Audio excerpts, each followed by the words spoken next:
one massive lesson that I learned when I was a kid stemmed from an older woman named Ermagene. Isn't that just an annoying name? I'm really sorry if someone out there is named Ermagene and I just called you annoying. I don't think that you are. It's just your name is. Coming from a guy named Beau. Okay, talk about annoying. But anyway, I digress. This lady, Ermagene, she was a black belt in Taekwondo. And she was a librarian. She was old, and she was quite round. She was not a very good martial artist, but she could talk the talk. She criticized me so much. It was painful. But that was the lesson that I learned. Criticism. Wow, what an oxymoron this is. I'm criticizing Ermagene for criticizing me. How dare her? I hate it when people hate. But bear with me. This is where I'm going with this. So, by the way, Ermagene, she actually broke a board once during a tournament, and it was with a palm strike, and it was a very thin board, and the entire place just erupted with, yeah, Ermagene!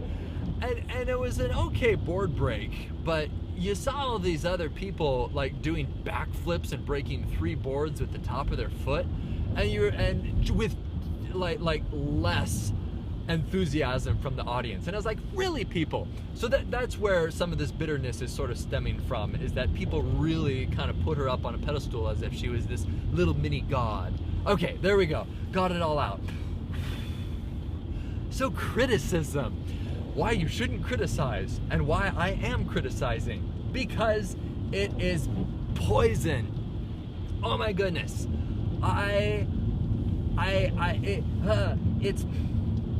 It spreads like a virus. And when I start making fun of people, other people jump on board. And I noticed even my mom, whenever she criticized someone, yes, making fun of Ermagene, poor Ermagene, I should really stop this, but it's so entertaining. All right, so anyway, I know that's a shallow excuse and I shouldn't. I hope she's doing well. I really hope she is now. But anyway, criticism, it spreads so easily. And I would say the biggest temptation for criticizing people is, but it's true. Have you heard that? You know, let me use the example of Ermagene. If I was making fun of her in front of somebody and they were like, hey Beau, that's gossip. Or even if they didn't use the G word and they said something like, hey Beau, that's not very nice. Do you know what I would have said? Well, it's true. Huh. Now, just because something is true does not mean that it's okay to criticize that person. It doesn't. I don't know why people say the words, well, it's true. That's ridiculous. It's like let me give you an absurd example. It's like, wow, you're really fat. Beau, that's really mean. Huh, well, it's true. You see what I mean? It's the same logic. Don't ever say that. Well, it's true, to justify being mean to someone. And so there you go. Don't criticize, don't say, well, it's true, and don't gossip, and be very careful, because it just spreads like wildfire.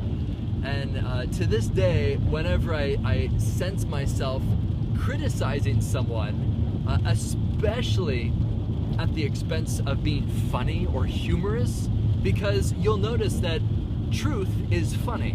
And if you can observe something that is true, even if it's critical, people will laugh. And oh, that's an elixir that once you swallow it, it is so addicting to be even more critical or just observing things. Well, it's true. Yeah. So be careful when people are laughing with you and they think that you're really funny, and stop and think, whoa, Why are they laughing? Is it because actually I'm observing something in a really, really critical way? Don't be a jerk. Wow, I just summed up the whole thing in don't be a jerk. Ha! 4 words. Oh.